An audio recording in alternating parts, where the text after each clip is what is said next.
I guess I'm going to Europe. If you want to come along, maybe you'd better start thinking about what you'd like to take.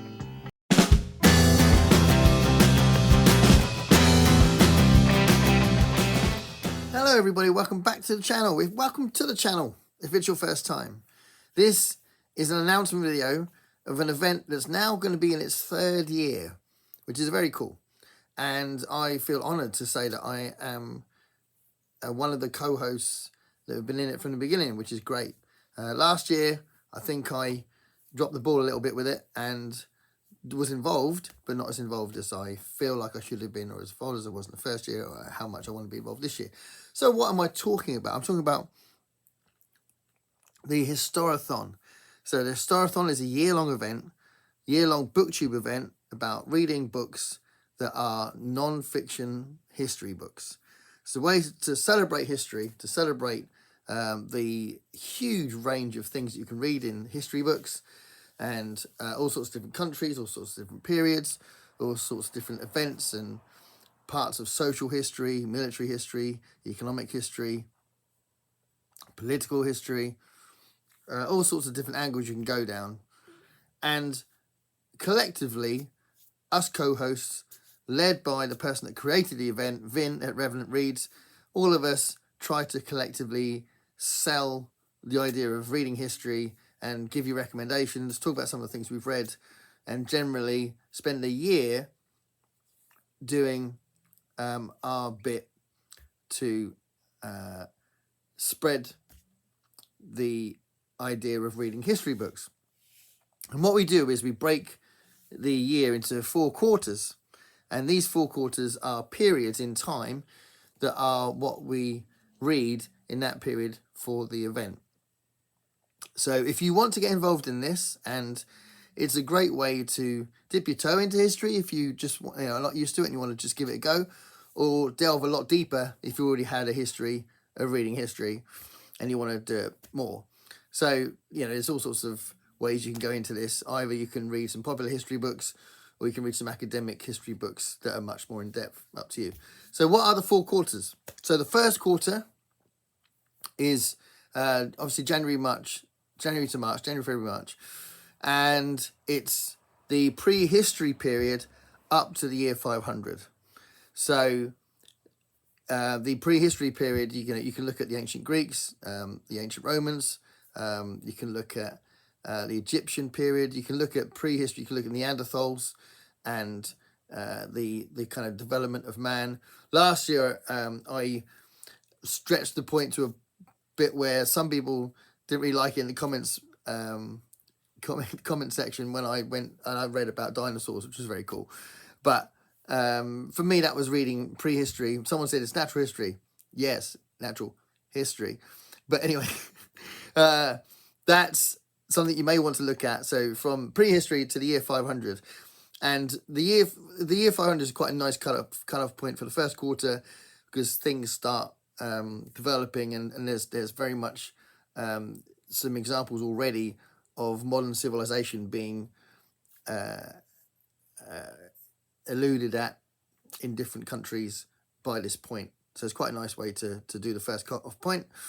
And then in the second quarter, so that's April, May, June, you've got the really big stretch of time, actually, 1,000 years. So from 500 AD to 1500 AD. So it's a massive long period. And it's probably my favourite part of the historical investigation, if you like. I mean, there are lots of different areas and lots of different events and things I like looking at in different periods. But I love the period from 500 to 1500. I think it's so interesting the way that things happened and some of the things I had to deal with. But that's the second quarter. And then the third quarter is, what would that be? July, August, September? Yes, July, August, September. And that third quarter is looking at from 1500 to 1820. So 1500 to 1820. And it's cut off at 1820 to try and tie in with some of the historical fiction events that happen on BookTube. But actually, it's quite a nice stretch of time anyway.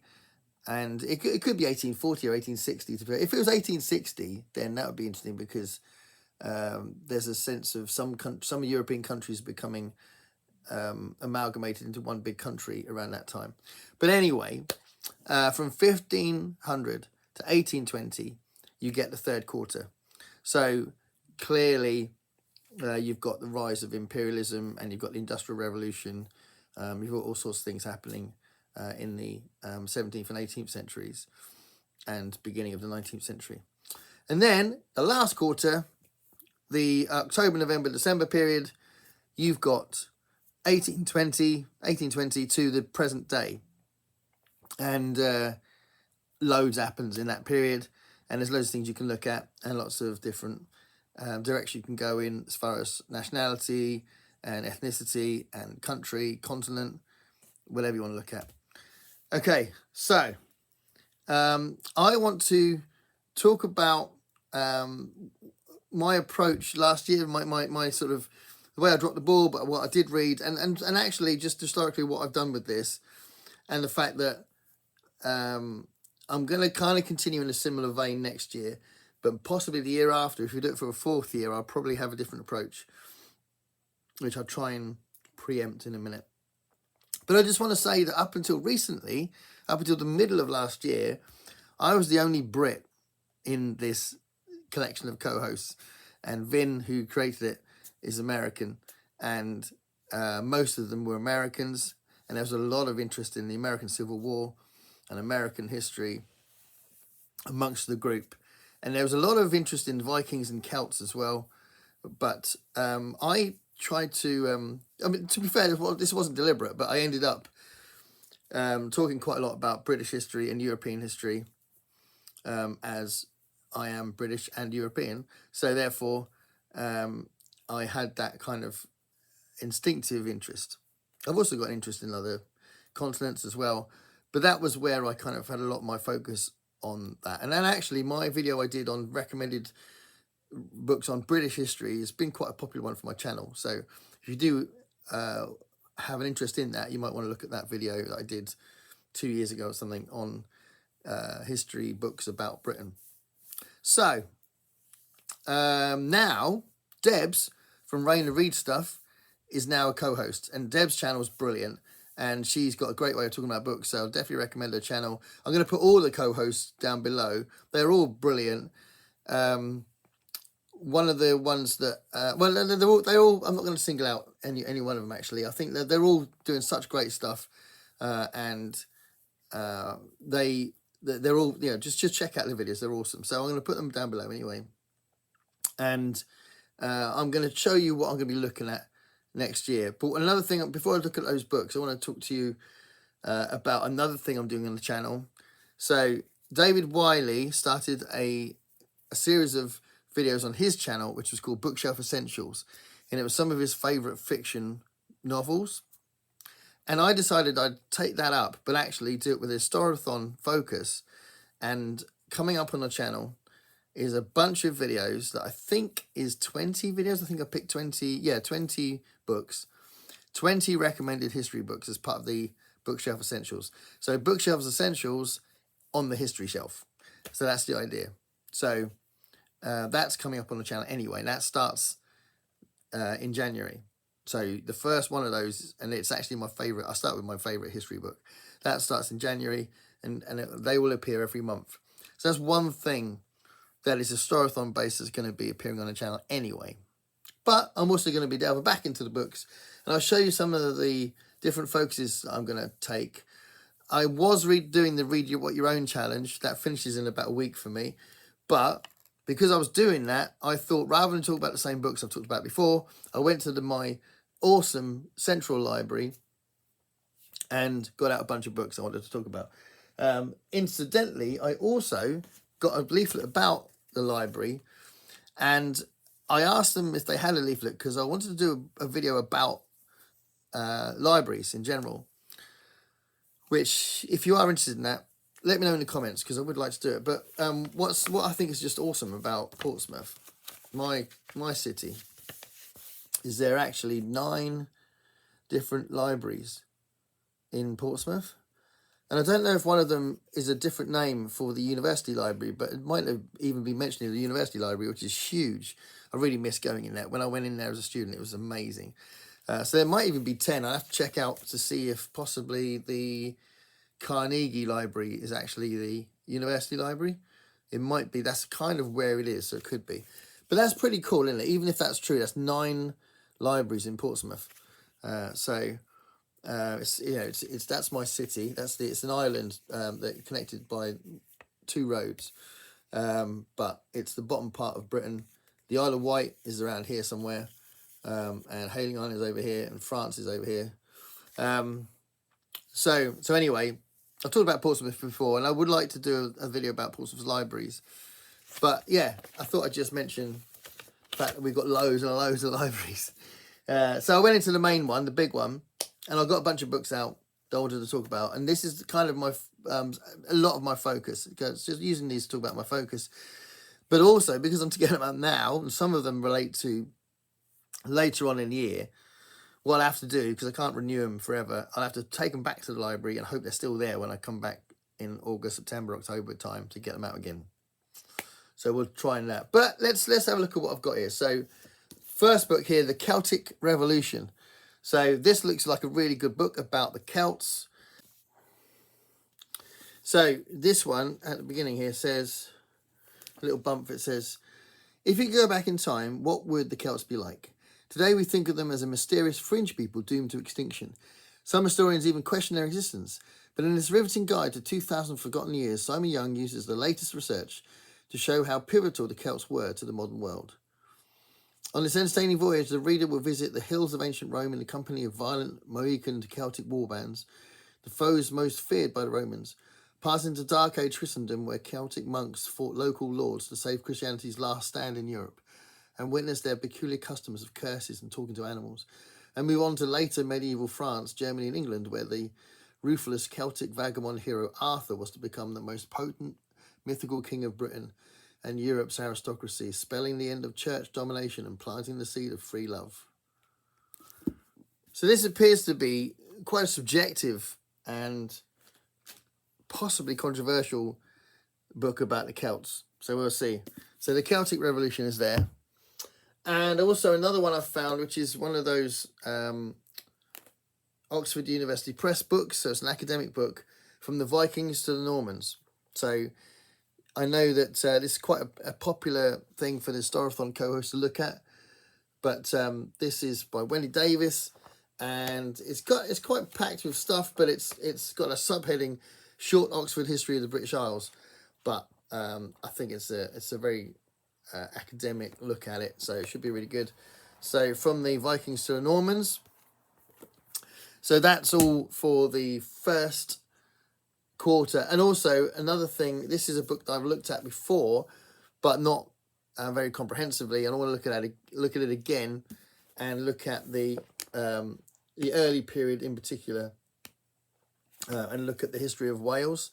So Wales is a very sort of interesting country, officially a principality, but very much a separate country culturally, and it has a very rich history with a different language and all that sort of thing. So again, a kind of a Celtic historical look here, but a look at the early days of Wales as well. So I'd like to do that for that period. And then when we get into the second period, a book here that I've had but I didn't get a chance to look at, which I'm really gutted about. I'm so excited to see this. The Crusades Through Arab Eyes. And I want to look at the Crusades in general in 2025 in this third version of Historathon.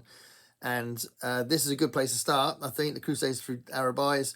But I'd like to see some of the arguments that are made about the Crusades. It's a kind of a strange but clearly outdated approach to international politics, but it's fascinating, and you know, this sort of hold that religion has on international culture in those days is really fascinating, I think. So the Crusades Through Arab Eyes is the first one, and I'll look at other books as I go along about the Crusades, so I get a sense. I mean, I studied it in school, and it's something that we know a lot about in general, but I like to know more about it. So that's another thing I'll be looking at. And then when we get into the third quarter, there's quite a lot here for the third quarter. You've got The Age of Genius, the 17th Century and the Birth of the Modern Mind by A.C. Grayling. A.C. Grayling has written quite a lot of philosophy books, and he would have been quite inspired by the 17th century and the Enlightenment in general. And I am going to look at the Enlightenment in a more extensive way.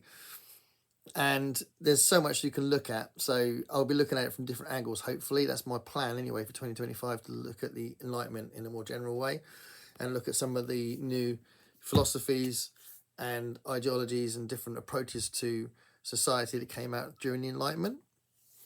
And then there's a whole load here for the this is still mostly the third quarter, sorry. Decency and Disorder, 1789 to 1837. And this is a really interesting one that I'll just read the caption here. Examines the riotous, exuberant and inebriated era before the moralistic Victorian age. So this is about Britain. A generation before Queen Victoria ascended to the throne, the British were notorious for their boisterous pastimes, plain speaking and drunkenness. They were lightly policed, if at all, and disorder was tolerated at the price of liberty. How was it then that this pleasure-loving people came to embrace the kind of values we know as Victorianism? In this highly acclaimed history, Ben Wilson explores the reasons behind this remarkable transformation from disorder to decency. Interesting book, and there's lots of references in historical documents about revelry. So that looks kind of interesting. From disorder to decency, for a book called Decency and Disorder, 1789 to 1837. And then I definitely want to look more into the French Revolution and Napoleon and things like that, which I wanted to do last year, but I didn't really get around to it properly. So I've got a book here, The French Revolution, 1789 to 1804. So that's squarely in the third quarter. So that's before 1820 when it changes. Authority, Liberty, and the Search for Stability. This is a Palgrave book, so another academic book, European History in Perspective. The Palgrave books like this are really good. That's the sort of thing I used for my degree. So, what does it say here? It examines the human cost of revolutionary change and the political ruthlessness of its key players. It explores the continuities and ruptures in the unfolding of the revolution up to 1804 and Napoleon's coronation as the emperor. It discusses the emergence of a new political culture, institutions, political participation and rhetoric. It considers the social history of the 1790s with an assessment of the militarization of France, violence and vandalism, and the social effects of economic changes. And it adopts a wide perspective and looks at the reception of revolutionary values in Europe, the French colonies, and the United States, because the French Revolution had a huge effect across the globe, and Thomas Paine's The Rights of Man and the French Revolution had an influence on America. So yeah, that looks really good. And linked to that, I've got a book out now, which I'll keep trying to renew it, but I might have to take it back and then bring it back again. A book on Waterloo, which is obviously a decisive battle for Napoleon. And it's something that you study a lot in school in England, because the education system likes painting us as winners all the time. So the Battle for Waterloo is there, but I am really interested in the fourth quarter being more about the political institutional changes that happened in our democracy. And one of the chief moments for that is the 1832 Reform Act. And this is a really cool book, Reform, The Fight for the 1832 Reform Act, by Edward Pierce. This is definitely something I really want to read. So I will, again, this is right at the end of the year, so I'll have to hope it's still around when I get it back out again in the summer. what I'll do is I'll get it in the summer and try and renew it. But we'll see. I mean, I don't know if I can buy it because I don't know if it's available because it's a library book, so it might be old. But definitely want to read this one. A book about the 1832 Reform Act and things like that as well. So I will probably do a video on the Chartists at some point because I'm interested in that. And I studied that a lot in school and in college. And then this is a really good book which I want to look at, and I'll probably accompany this with the Eric Hobsbawm stuff that's been written on it, and that's the 1848 Year of Revolution. All across Europe there was unrest and there was revolutionary rhetoric and a revolutionary vibe happening across all of Europe, and 1848 was a really interesting year from that perspective. So this is definitely a book that I'm interested in looking at, and I've looked at similar books before. I don't know if it's this particular one or just similar books, but I've definitely looked at books about 1848 because I do remember that one of the essays I've written in my degree was about 1848 and why it was such a decisive year across Europe. So yeah, so that looks really good. So this is something that I've talked about before. It's something that I've recommended before as well. It's a great book. I want to look at it again. Linda Colley's classic book, Captives, which has got a subtitle, Britain, Empire and the World, 1600 to 1850. So this does cover the third quarter and the fourth quarter as well. But again, what I need to do to try and tie it in with the Historathon and make it relevant to the Historathon is read it at the right time and read it as we go into that last quarter as well for the last bit. But I do want to do that. But let's have a look at the history of Denmark. So this looks like a really interesting book. Again, I've had this out for quite a while. Both of this one and this one that I'm going to talk about in a second, I've had them out a while. So I'd have to take them back and then get them out later again because these are library books. But this is something that's definitely not covered by the Historathon co-host yet, the history of Denmark. I suppose you can say that when they've looked at the Vikings and Nordic history, then there would be some references to Denmark because it is Scandinavian history. But I want to look at this and see how Denmark developed. Again, it's a Palgrave Macmillan academic book. It should be really interesting. So I would like to look at that. And also, again, in a similar way, something that doesn't get talked about enough, a history of the Baltic states. So this is a book I definitely want to look at.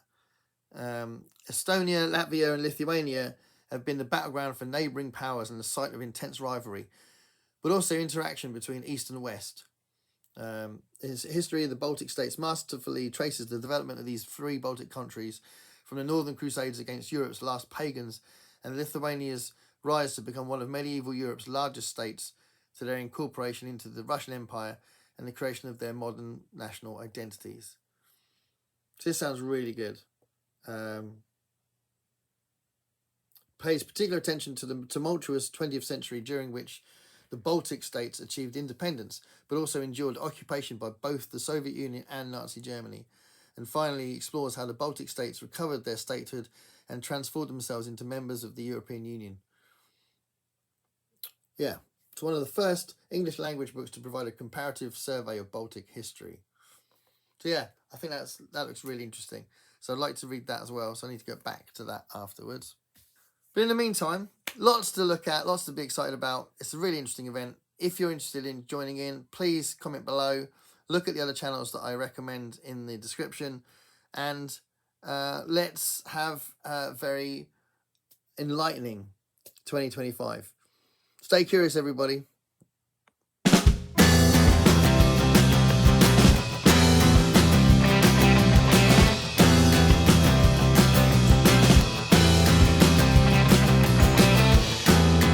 Paint me a picture of what it's like to